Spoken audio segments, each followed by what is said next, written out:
Bonjour, voilà, je vais vous raconter comment j'ai fait un pont mobile suite à une demande. C'est une personne qui va acquérir un terrain de l'autre côté d'une rivière, sachant qu'il est déjà propriétaire de l'autre côté.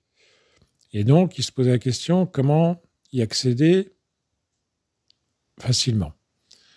Donc, on va lui suggérer de fabriquer un pont.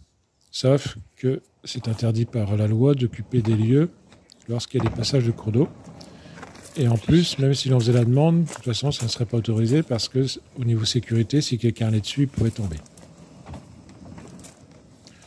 Donc, en discutant avec pas mal de monde, certaines personnes lui ont proposé un pont sur pilotis. C'est-à-dire, c'est un axe en extrémité de pont qui permet justement de le ramener sur un côté d'une berge. Mais par contre, ça peut être risqué parce que s'il y a une crue, ça peut justement, le pont peut obstruer le passage de l'eau ou autre. Donc, ça n'était pas possible d'être conçu. Et c'est là que je vais lui proposer de faire un pont coulissant, donc sur rail, qui permettait justement d'être sur la berge complètement, de son côté, et de pouvoir le tirer, soit du côté où il est, de le tirer de l'autre côté avec une perche, ou soit justement de le pousser du côté où il est pour pouvoir passer de l'autre côté. De là, la personne va me faire confiance et me donner la possibilité justement de le concevoir avec lui. Sauf qu'il va avoir deux exigences. La première, c'est qu'il veut qu'on n'utilise que du bois. Donc, comme je l'expliquais, c'est qu'on peut quasiment utiliser que du bois, sauf pour quelques éléments concernant justement le câblage, pour maintenir justement le pont en suspension, les roulettes pour la structure pour le déplacement et le rail. Sinon, tout le restant, on a pu utiliser du bois en les assemblant qu'avec des vis.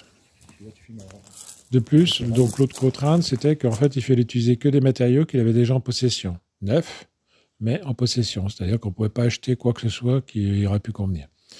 Donc de là, on va faire des assemblages. Donc quand on va commencer les travaux, il faut savoir que je n'ai pas fait aucun plan. Tout était de mémoire, que j'ai plus ou moins conçu en imaginant que ça pourrait fonctionner. Donc à partir de là, on va entreprendre les travaux pour la conception du produit, tout en sachant que je vais tout faire sans aucun plan écrit.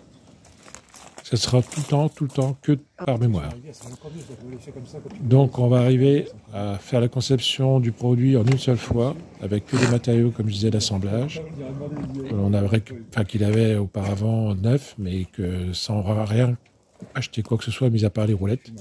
Tout le restant, il l'avait en possession. Et depuis, cela fonctionne très bien.